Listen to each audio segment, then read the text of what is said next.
ಪ್ರಕಾಶ್ ಹೆಸರಲ್ಲಿ ಬೆಳಕು ಇದೆ, ಆದ್ರೆ ಜೀವನದಲ್ಲಿ ಕತ್ತಲು ನೋಡಿದ್ದಾನೆ. ನಗುಮುಖ ಮೇಲೆ ಇದ್ರು ಒಳಗೆ ಸಾವಿರ ಯುದ್ಧ ಮಾಡಿದ್ದಾನೆ. ಕೈ ಖಾಲಿ ಇದ್ದ ದಿನ ದೊಡ್ಡ ಕನಸುಗಳನ್ನ ಕಂಡಿದ್ದಾನೆ. ಜಗದ ಮುಂದೆ ಸುಮ್ಮನೆ ಇದ್ರು ಮನಸ್ಸಲ್ಲಿ ಬೆಂಕಿ ಹೊತ್ತಿದ್ದಾನೆ. ನಿನ್ನಿಂದ ಆಗಲ್ಲ ಅಂತ ಕೇಳಿದ ಮಾತುಗಳು ಸಾಕಷ್ಟು, ಆದ್ರೆ ಬಿದ್ದೆ ಇಲ್ಲ, ಯಾಕಂದ್ರೆ ಕನಸು ಅವನಿಗೆ ಮುಖ್ಯ ಅಷ್ಟೇ.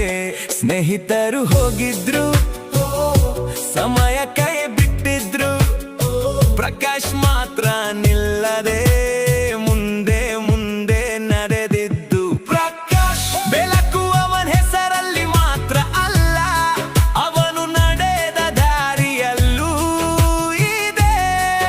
ಪ್ರಕಾಶ್ ಸೋಲು ಬಂದ್ರು ತಲೆ ಬಗ್ಗಲ್ಲ, ಒಂದು ದಿನ ಗೆಲುವು ಅವನ ಕೈ ಹಿಡಿಯುತ್ತೆ.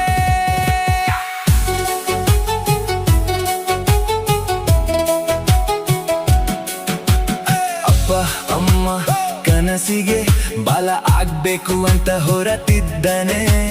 ತನ್ನ ಸಂತೋಷ ಮರೆತು ಕುಟುಂಬಕ್ಕಾಗಿ ಬದುಕಿದ್ದಾನೆ. ರಾತ್ರಿ ನಿದ್ದೆ ಬಿಟ್ಟು ಬೆಳಿಗ್ಗೆ